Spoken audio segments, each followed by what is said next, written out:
divided our company into. We have Team Cilantro and Team the people who are like, it tastes like soap, get it out of here. So I'm always curious to know, like, what do you think?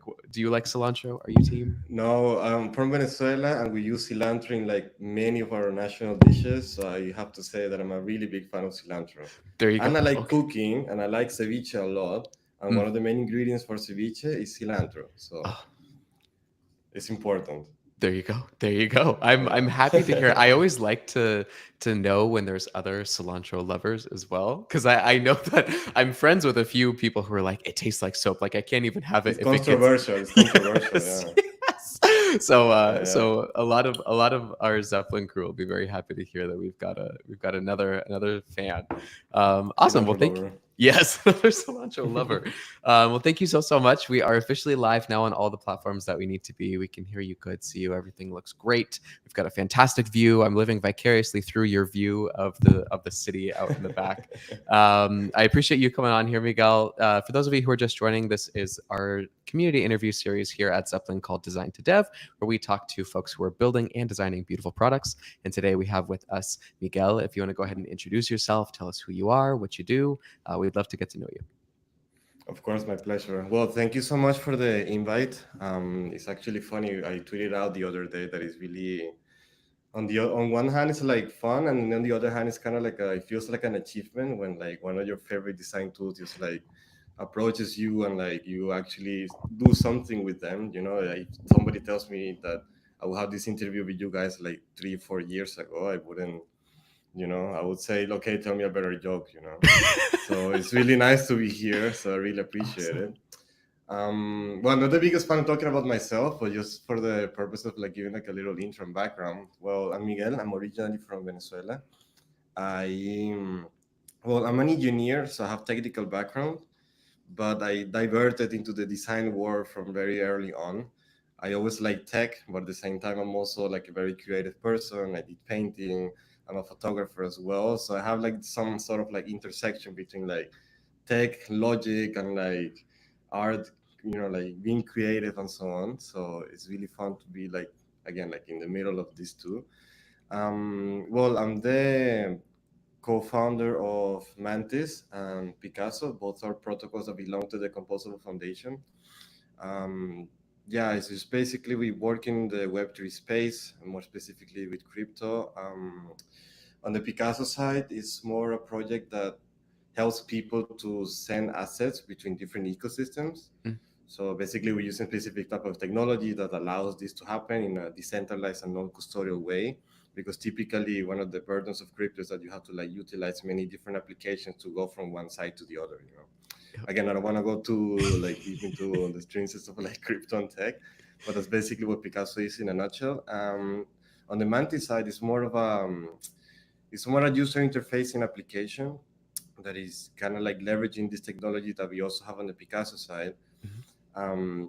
But it's gonna be something more to like alleviate all these kind of like execution problems or operational problems that people have when they typically try to use any crypto application. So when you want to do something, I mean, that's a problem with having like the freedom, right? Like when you have to like do anything related to like financial or anything that had to do with money, especially in the crypto space, right? Because you're free to do anything, use anything, but you don't know basically what to do, where to go, what wallet to get, what Mhm. ecosystem to start. So basically, we're trying to unify like from one platform where you can just like use anything. So it's more some sort of like aggregator of apps and actions, what we Uh-huh. call intents, where people can use come and basically say, hey, I want to earn some yield on my USDC or my USDT, or I want to like send Ethereum to Solana. Just do it. I don't Yeah. want to go around applications. I don't want to go around into like anything. Just do it for me. And actually, if you go to the website, I have like a little widget that I put there on the website that is basically this. It literally says, "Welcome to Mantis. What would you like to do? I want to swap this. I want to send this," and you basically hit enter. You approve in your wallet, and then it's done. Wow. But of course, you need like a lot of like technology to actually be able to do this. But now it's the fun part because the tech is there. So now it's kind of like my time to shine and improve this UX and actually make it like usable, for Awesome. users. But it's I fun. love I love that. I love to hear it. And I actually dabbled. I did a little bit of side work for a crypto based project, and I got paid for the very first time in crypto. And I wish that I had Mantis because I was sitting there and I was like, it took me oh gosh, I don't even know, probably like 2 or 3 weeks to just figure out how to get like my USDT like out just into real like into like money that I could use. Exactly. So I was sitting there and I was like pulling my hair out because there's so many different resources out there, so many different things. So that's awesome It's that too you're building much. such like a unified platform. That's really cool. So thank you so much for telling us a little bit about you. I'm curious to know too, you know, with your background as an engineer, coupled with your creativity here, are there any core beliefs or experiences that sort of shaped you most when it comes to design? Like anything that you look back on particularly? Yeah, I would say it's more like I would say a lot of like pragmatism, especially when you're in the design world, you tend to, especially in the beginning, you tend to be like a little bit like idealistic. You Mm. usually go there as like, hi, you know, like I wanna design the XYZ app. I don't know, some app for like laundry, say, and then you wanna, okay, I'm gonna make the best laundry app for like in the world, you know, and I want to give it a twist. I wanna put my stamp on it. I wanna try to come up with some style or something. It's like, okay, amazing, good and nice, but don't forget that you're doing like a laundry app in the first place. You know, it has to Mhm. work for the people that want to do their laundry, and they just need this app. You know, so it's kind of like understanding that, of course, like. I mean, I always prioritize aesthetics, for example, things like that. But again, just never forget about like the actual product or the technology that you're using, depending on the industry where you are or anything. So I would say like pragmatism like helped me like shape a lot of like my even my mental processes, because again it's really easy to get lost into the, oh yeah, this doesn't look good, whatever. No, it's better just to have something that works in the beginning and then just like iterate on top. You can always redesign, you can always do some focus groups on user testing, adapt things later, but always try to have like something like as soon as you can, you know, and test the idea and break it, you know. It works for design, it works even if you want to be a founder, you know. A lot of, okay, you can have like your end goal, your end vision, but you have to start somewhere. Try to have a Mhm. POC like in 6 months or something, you know. Try to always have something that you can, because when you have already something like in front of you that works, it's way easier to come up with something that will like take you to your end goal, to your end vision, you know. So that's usually my advice, especially to like junior designers. Just have something and do it. I mean, just look at the first versions of PayPal, of any other application that you can imagine. I mean, Mhm. they look horrible, right? But they were working back then. It worked and people started using them, and now, you know, you see what it is, for example, you know, and it works for almost every single thing. You should look at the interface of an iPhone or like a Mac like 10 years ago. It's different, right? And of Mhm. course, the more developments, the more technologies out there, the more amazing tools that you have out there, then those tools, like that knowledge that is always like changing and is always new things that you can put, that will help you, you know, to get to your end goal. So I would say it's like a mix of pragmatism and of course a little bit of like, you know, elegance. I always try to put like some sophistication, you know, and of course like the little details in the end. That's why, you know, like I really focus on them, because that's what makes a product, you know, like it has something that people want to use, you know. It has some little details, some little thing that people click. Like it's always some tiny elements, Mhm. those are the ones that actually, you know, like can retain a user. You know, if you're fulfilling the main goal of the application or whatever you're doing and you put these things on top, then I think that's the best part, you know. So I would say it's a mix of that for sure.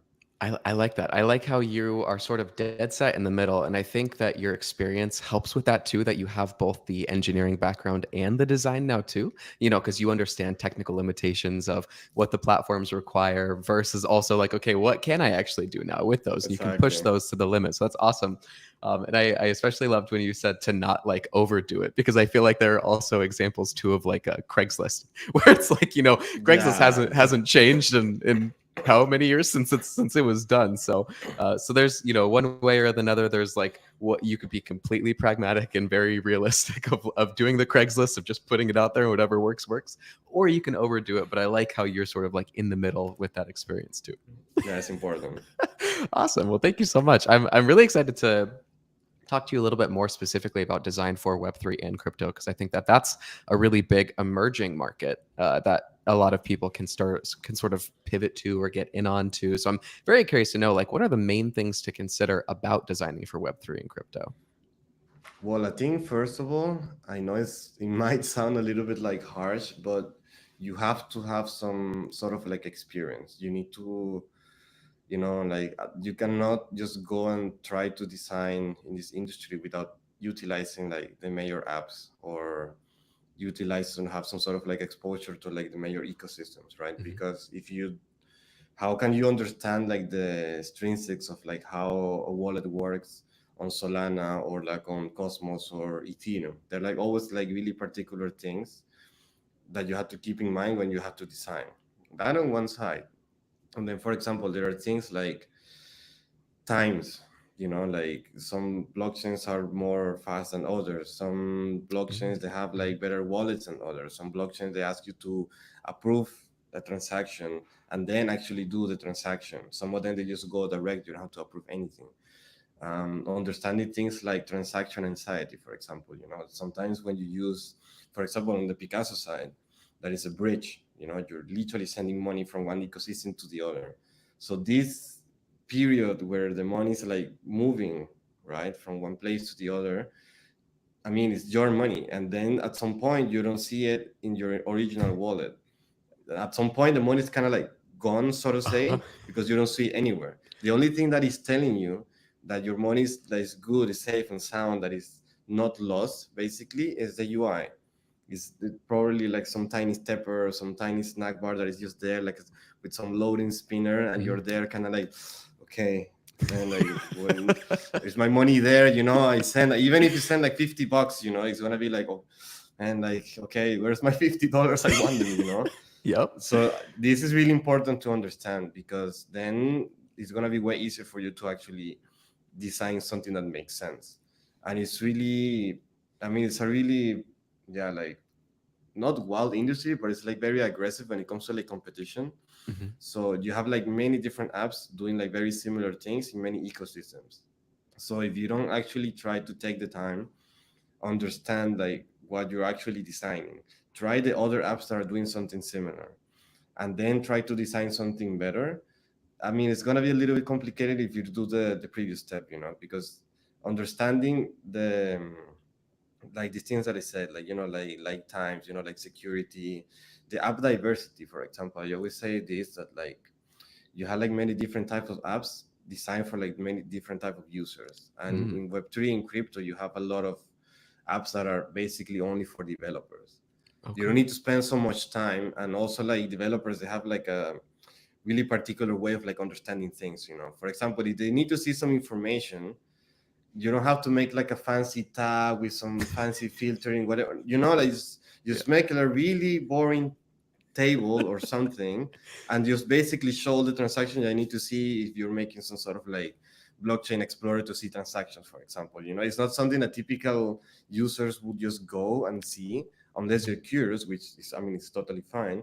But if you are, like a developer, and you're used to like, like ones and zeros, or say, and like use basic apps, dark mode, they spend a lot of time like looking at these things, don't kill their eyes, and just do something that is like, it's super clear, like without any Yeah. fancy whatever, just put what you have to put, and they will understand it.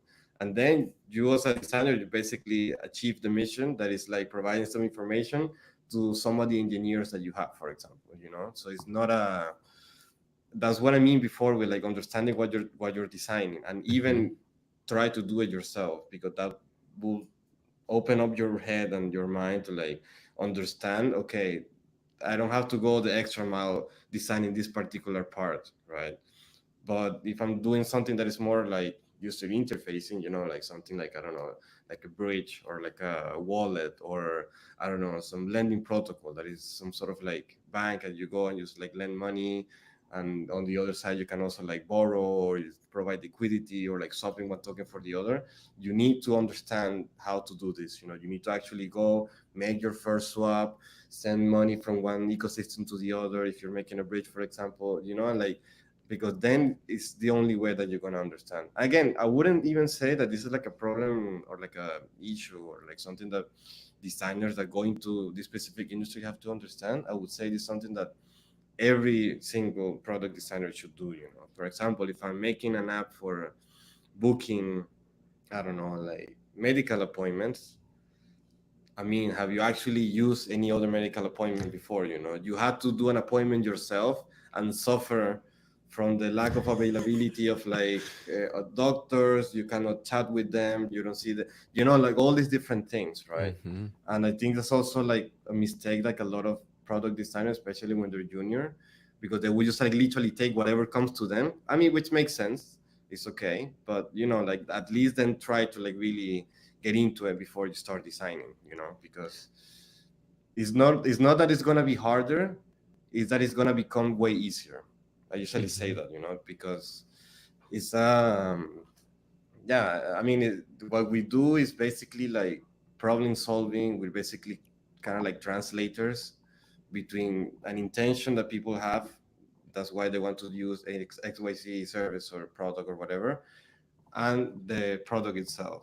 So if you are able to via design like make people or fulfill their intention that they have with a certain product, then I think we did a good job.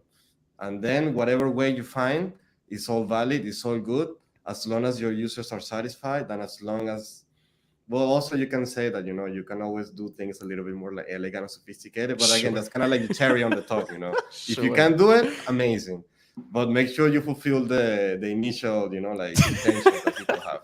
There you That's go. usually what I say. I love that. I think a lot of it too can really be boiled down to things that any designer can take, whether you're in Web3 or not. But I love those principles of almost like, don't reinvent the wheel. If it's there, take inspiration from that and use it to better your own dog food, your own product. Make sure that you know what you're doing and who you're building it for. That's pretty Exactly. much it. Those are That's pretty the much it. two Again, it's main simple. things. We just make it complicated. There we go. You could sell a book like Miguel's two-step process to product design, and it's just those two things, just 2 pages. 2 lines. That's it. We'll see. Maybe that'll be our first collab. We'll release a book together about. I'm super down. I'm super down. That would be super Awesome. fun. I love it. I love it. Speaking of, you are a very interesting person because you have both that engineering and design background. You also had mentioned a few times too, for Web3 and crypto specifically, you do a lot of things for developers often. How is your relationship with your developers now? Like from going from design to development with all of your current projects, like what does that usually look like for you? Yeah, well, I would say I have like a really good relationship with my developers, especially the front end team, because again, they have to like craft what I'm designing, right? But I wouldn't, again, this is also, yeah, this is something that you see, but it's not that often. Like actually designers being involved in like front end, like meetings, for example, or like things. Mm-hmm. We do this like since the beginning. That's always something that again that you don't typically see. That is something that I totally advise. Yeah. But in our particular case, because I mean, of course, like because I'm here, so we are like a very UX driven company. Well, in the case now that I'm the only product designer in the company, or like doing product design, like like functions here. Mm-hmm. But typically, the process that we have, it starts actually in the research team. I mean, also we're developing like deep tech, so of course, like things, it depends what you're doing, it's gonna be a little bit different. Mm-hmm. But in our particular case, we start everything from the research team, from like trying to develop some sort of like idea to fulfill, I don't know, like something really specific. We able to like send Bitcoin to, I don't know, to Solana in some decentralized way, whatever. So the ideas usually are developed there and then already involved in these meetings and in these discussions, because again, if you don't understand like how the whole mechanism would work, how the whole system would work from scratch, then it's gonna be way more difficult, right? To like then, because that sets you in the mindset for understanding the product itself. So you understand the tech, then you understand all the business requirements, the actual product, and then you design the product. Again, we're product designers, right? It's not like you're doing some frames here and there, they look nice, okay, take front end. No, it's a proper, like we're designing products. So when you understand the kind of like the infrastructure, the technology that you're using, whatever you want to call it, and then you put the requirements on top, I Mhm. think that's all the input that you need. And then if you then go with this to the front end engineers, everyone is kind of like aligned. Again, you're just the translator from this deep tech idea, some product requirements on top, and make it look nice and functional, and you develop it. And then we just keep iterating. So with this, I think you have to have like a really good relationship with the developers, because otherwise it's going to be complicated. I love that. I think it relates. One of my favorite quotes from our CEO and co-founder Palin, she always says, designers always have to remember a developer is your first user. So the developer is going to be the first person who actually sees these, who is actually going to have to figure out how to implement them. So I love the fact that you are such a UX driven company. And I think that that oftentimes is a lot of what sets companies apart. Like you mentioned before too, For sometimes sure. it comes down to the little micro interactions that designers are able to add in there. But I think in general, if you have good design, if you have something that satisfies what the user is coming there to do in a better way than anybody else can do it, you're already like 10 steps ahead of everybody else there. So that's awesome to hear. I appreciate that. With that being said, you have such a close relationship with your developers. What do you think the future of that relationship will look like? What do you think the future of design to development looks like? Do you think AI will play a significant role in that? What are your thoughts on that? Yeah, I like the question, because I think at some point, I mean, that's why I like tools like Zeppelin a lot, because you cannot just have like everything in one. I like applications that are really specific for like really specific use cases, because then when you have like something that is like very niche, you can actually do it like properly. It's really hard to do like everything and do it like right. So I think in this synergy between like developers and designers, I think there should be maybe at some point a way somehow of having like maybe some sort of like unified language, some sort of like translation between what what a finished design could be. I don't know, it can be from Sketch, from Figma, whatever, but like, I mean, I don't know, let's do some live brainstorming. Say, for Sure. example, simply could develop some sort of like AI model that will function as some sort of like translator. Hmm. And then a developer could come and say, hey, I'm using this tech stack, I'm using Tailwind, I'm using this, I'm using that. Can you just like somehow, like not make the components, but like almost get there, okay, like you can basically have the components already ready, like in code, Sure. so eliminating kind of like, okay, I have to like copy the code, put it here, I have to set up the environment, kind of Mhm. to have like all this kind of like ready. And then even it could be something even more cool somehow, if you could just have, I don't know, directly from your design tool, or directly from like Zeppelin, somehow you push the update and it automatically gets pushed to the code, and then you don't even have to approve an EPR, and it goes into production. Wow. Or it goes into staging, you approve, and then it goes into production. Mhm. Something like that's how I see the future of this, because the gap is closing by the day, which is really nice to see. That's why developers have to understand design, and designers have to understand like developers nowadays. But like still like this gap, it's still like a few clicks in between. Yep. I think if you like minimize these clicks somehow, I think it would be like really, really, really, really nice to see somehow. I don't know, but maybe AI can help us together. But I think that would be really fun to see, to be honest. There you go. There you go. So the goal for future of design to dev will be whoever can get it done in the fewest amount of clicks. Right now, there's too many Exactly. clicks, too many steps in between. The gap is still too big. It's closing day by day, but the first Yeah. person to actually close that gap or get as close as possible to where it's only, like you said, one or two clicks will be there. So that's fantastic. And I also, think. it's a matter of like, just to put like a little parenthesis there, it's just a matter of like, also, I mean, developers might not front end development. I mean, some of them, yeah, of course, but like, it's just to like, me as a designer, we're more interested in like adding micro interactions and things like this in the, in the actual product, right? Like Mhm. maybe a developer has to be like taking care of like something else. It's also to kind of like, like split responsibilities a bit, and split the workload, like to Yeah. whoever's more interested in changing one thing or the other, to Yeah. alleviate also like the amount of work for like a front end developer to change spacing between like one box and the other, like changing a layout or things like that. Awesome. Very cool. I love that. I love always just hearing from so many different people. And I think specifically Web3 and crypto are generally speaking at like usually a step ahead of a lot of other people. There's a reason why it's called Web3, like it's Yeah. what eventually will set the precedent for so many things to come. So I'm especially excited to hear your take and opinion on that. So thank you very much for sharing that. So we'll see. Hopefully we'll I'll send this talk. I'll send all of your comments to our developers and to our PMs No, and be for like, sure, hey, for sure. We'd love to hey, hear we've what they got say. Yeah, yeah. Here we have like one designer that finally understands. all right, yeah, we'll be reaching out to you and anybody else listening who has any other ideas like that too. We're always down to chat and talk with you. So awesome. Well, thank you very, very much. I have got a few rapid fire questions here for you before we get into my favorite segment of the show where I put your design skills to the test. So these questions here I've got for you, you can just give a word or 2-word response here, but we're just looking for quick answers. So think like Family Feud style. So our very first question Good. here for you is, if you had to guess, how many rectangles have designers created? Oof. Designers. I mean, like one time I counted one project had like 150,000 frames. Oh my god! So per project is something like that. So, wow, I don't know. I mean, like who, me or like other designers? Every designer, all designers.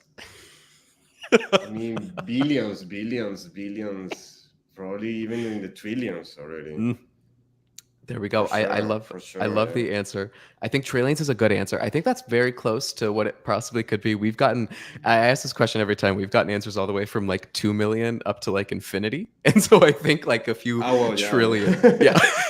is probably right in that neighborhood. Yeah. Um, awesome. I love that. Next question for you. If you could describe your design to development process in just 3 words, what would those 3 words be? I would say it's open. Yeah, because everyone is involved. It's very efficient Hmm. because it's like very okay. This is what you see here in the Slack Zeppelin channel. Is like that's what it is, and it's very seamless. Of course, like thanks to like tools like Zeppelin that makes it like everything like more easy. But again, when it comes to this, it's like okay, guys, this is the final design. Take your link, Hmm. and that's it. If you have any questions, like let me know. But this is the final thing, and if something changes, you will see it there. And they already know how to Awesome. use it. Super intuitive. So it's just amazing to see like versioning and all these type of things because it's just how it's just again it's very niche to this, and developers want to see the actual design, be able to extract, see version history. If something changes, I put my prompt, they see it, they know what to do. It's very seamless. We don't even have to chat. I just put it there, let's see the update on Slack. It's done. That's the Awesome. best part as well. I would say it's very seamless for sure. I love to hear that. And that's, I think, a use case that we hear quite often is especially folks who work with contractors, agencies, freelancers, Yeah. people who are working sort of in complex environments where you don't have your developer at like arm's length to reach out to or talk to whenever you can. That's, I feel like, a lot of times when something like Zeppelin does come into you. So I'm very, very happy to hear that it is useful for you, and it Oh, for helps your sure. workflow there. So thank you for sharing that. 2 questions remaining here for you. If you could describe your design process using just 1 word, what would that 1 word be? I mean, I think we said it already. Very pragmatic. Pragmatic. Perfect. Perfect. Yeah. Great callback. And then my final question for you here is, if you could describe yourself in just 1 word, what would that word be? Wow. I would say something between deep and sophisticated. But I think if you're sophisticated implies that you might be deep, so maybe let's go with sophisticated. There we go. I like it. I think the outfit has sophisticated all over it as well too. The all black, the necklace, the glasses, everything looks very sophisticated. So I would second that. Fantastic. Well, thank you very much. Those were all of the questions I had for you today, Miguel. We've come to now my favorite part of the show, where I Oh so my lovingly god. call it "So You Think You're a Designer," where I give all of our esteemed guests 2 minutes to recreate the Zeppelin logo using Microsoft Paint. It's a web-based paint app called jspaint.app. For anybody who wants to follow along and test out your skills, send them in if you do. But if you want to, Miguel, feel free to share your screen whenever you're Oh ready, my and we god. will follow along. The 2 minutes will start as soon as your first pixel hits the canvas. Oh my god. That's No pressure. It's always this is always my favorite moment because you can see immediately. Like I tell everybody about it ahead of time, and then like as soon as it actually happens, everybody's like, "Oh God, I kind of forgot about this part." This is Man, the fantastic. last time I used this was legit like 20 years ago, probably more. I don't even know. A nice throwback Thursday here. It's a very Oh yeah. pragmatic design tool. Very no frills. It's Yeah, it's very pragmatic for sure.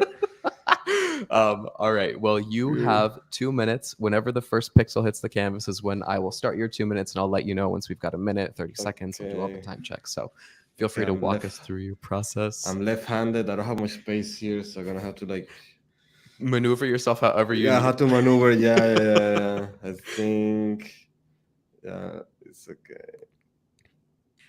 Beautiful. Okay. And your time starts. If you want to walk us through what you're doing, if you want to talk through your process, or if you're a silent designer, that is A-OK I too. think no, I think it's more like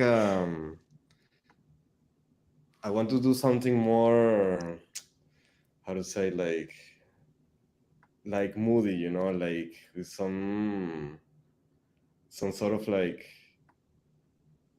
not flat. Yeah, yeah, yeah. Okay. I like that. Like a That's why I like skeuomorphic the design, like 3D. graffiti. Yeah, exactly. It's just like Awesome. something that can give you some extra. There we go. I like that a lot. Okay, I mean, very simple, very minimal.